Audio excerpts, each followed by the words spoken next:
আজ বানাবো বাটা মাছের ঝোল।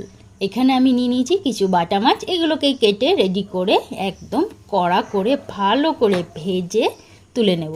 তারপর ওই তেলের উপরেই কালো জিরে ফোড়ন দিয়ে দেবো পেঁয়াজ বাটা, আদা বাটা, আর এখানে দিয়ে দেব হলুদ, জিরের গুঁড়ো, ধনের গুঁড়ো আর শুকনো লঙ্কার গুঁড়ো, আর একটা টমেটো কেটে ব্যাস ভালো করে কষিয়ে নিয়ে তারপর এখানে দিয়ে দেব উষ্ণ গরম জল।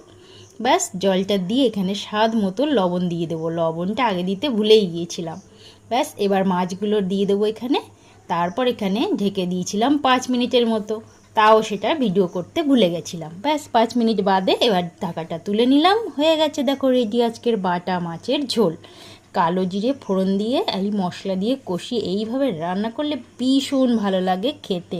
উফ, একটু ঝাল ঝাল হবে আর গরম ভাতে যার কোনো তুলনাই নেই। টাটা।